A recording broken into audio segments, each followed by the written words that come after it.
Episode 51B, Blessed Sacrament School Stories. Despite the miseries of attending Catholic schools, as I have recorded in Part A, I love those nuns for giving their lives for God and a bunch of rough-hewn kids like me. I learn much from them and pray for them regularly. Other pastors replaced Monsignor Finnegan, Father Finn, and Father Wiseman, respectively. Wiseman sounds like a Jewish name, but it turns out to be an Irish name. Years later, Jean and I were married at Blessed Sacrament Church and were living in an apartment on Winthrop's shoreline. Father Finn turned up as the pastor at our new parish, St. John's Church. He asked me where I was living. I told him, down on Beach Road. He said, "You can't live down there on the ocean." "Why not?" says I. He said, "That's where the Jews live. You must move up here close to the church." Life was different then. No grays, just black and white. Father Finn, I think, wanted to keep us safe from non-Catholic and secular influences, I guess. Today, we no longer get that clear definition of how a Catholic should live,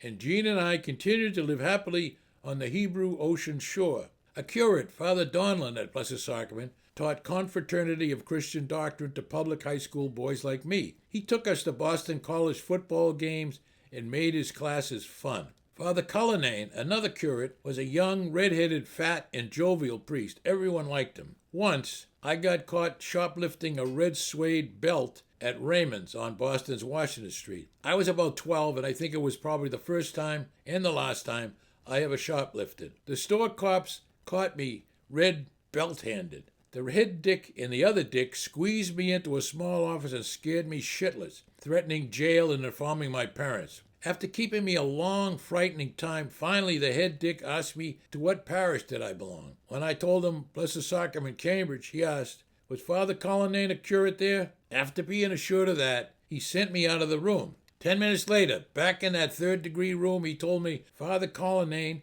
would take responsibility, so Raymond's would let me go in his care. He also told me that I would go to jail if I ever did it again. Father Cullinane never mentioned that episode. I wonder if he was ever contacted. Regardless, I reformed my ways very quickly, and at least a little. The fact that such business people knew priests personally and were close to the church was not unusual in my day. When I grew up in Boston, the population was homogeneous. Just about everyone was Irish and or Catholic. So much so that the method of differentiating yourself was by parish. This was especially true in nearby Dorchester, where there were so many Catholic parishes. A conversation would go at that time like this. "Hey, Pat, where you from?" "Dorchester." "What part?" "St. William's." "Oh, Savin Hill, eh?" Or other evidence of this homogeneity was the court system that was loaded with Mick employees. That reminds me of a speeding ticket I got in Clinton, a very Irish town in the central part of Massachusetts. My court date was on a snowy Good Friday.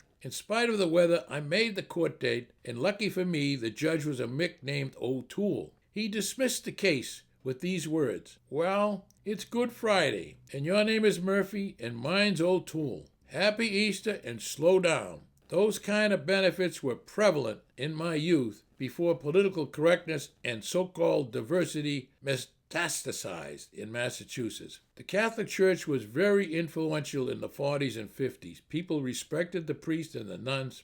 The voting power of Boston's cardinal was a huge weapon against politicians taking immoral or anti-Catholic positions.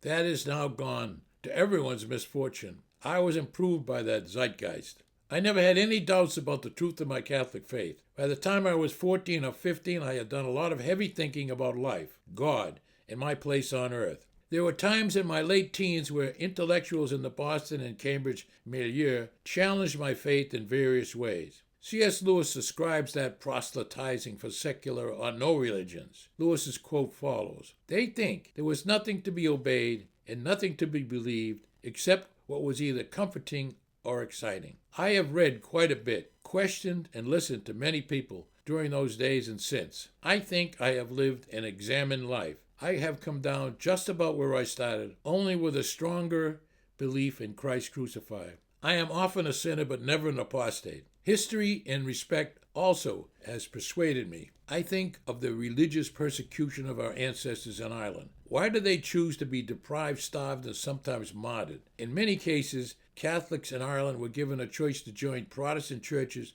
to avoid persecution. Almost all refused. I think they believe, as I do, that the Roman Catholic Church came directly from Christ and deserves to be loved, protected, and passed on.